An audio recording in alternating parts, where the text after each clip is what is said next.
Hey Twinklings, good morning. Welcome to my another mini vlog. ಇವತ್ತು as usual ಎದ್ದು had my breakfast chapati ತಿಂದೆ. Then ಕಾಲೇಜ್ಗೆ ಹೋದೆ. ಇವತ್ತು ಪ್ಲೇಸ್ಮೆಂಟ್ ಡ್ರೈವ್ ಇತ್ತು ಕಾಲೇಜಲ್ಲಿ. ಅಟೆಂಡೆಡ್ ಪ್ಲೇಸ್ಮೆಂಟ್ ಡ್ರೈವ್ ಇದು ಎಲ್ಲ ಬ್ರಾಂಚಸ್ ಕೂಡ ಇತ್ತು. ದೆನ್ ರೆಕ್ರೂಟರ್ ಬಂದ್ರು. ರೆಕ್ರೂಟರ್ ಅವ್ರ ಕಂಪ್ನೀಸ್ ರೋಲ್ಸ್ ಅಂಡ್ ರೆಸ್ಪಾನ್ಸಿಬಿಲಿಟೀಸ್ ಬಗ್ಗೆ ಎಲ್ಲ ಹೇಳಿದ್ರು. It was the return test and I attended the return test. Then after that at 12:30 we had lunch. Lunch ಬಿಟ್ರು ಎಲ್ಲರಿಗೂ. ಎಲ್ಲರೂ ಹೋಗಿದ್ರು and next post lunch ನಮಗೆ ರಿಸಲ್ಟ್ಸ್ ಅನೌನ್ಸ್ ಮಾಡ್ತೀವಿ ಅಂತ ಹೇಳಿದ್ರು. we were waiting for that. Then I had paraben for my lunch. Then post lunch ಅಲ್ಲಿ evaluation ಮಾಡಿ ನಮಗೆ ರಿಸಲ್ಟ್ ಕೂಡ ಅನೌನ್ಸ್ ಮಾಡಿದ್ರು. ಫಸ್ಟ್ ರೌಂಡ್ ಯಾರು ಕ್ಲಿಯರ್ ಆಗಿದ್ರು ಅವ್ರು ಸೆಕೆಂಡ್ ರೌಂಡ್ಗೆ ಸೆಲೆಕ್ಟ್ ಆಗಿದ್ರು.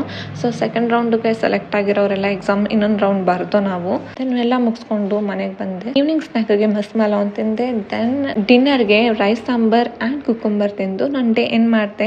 ಬಾಯ್, see you in my next vlogs.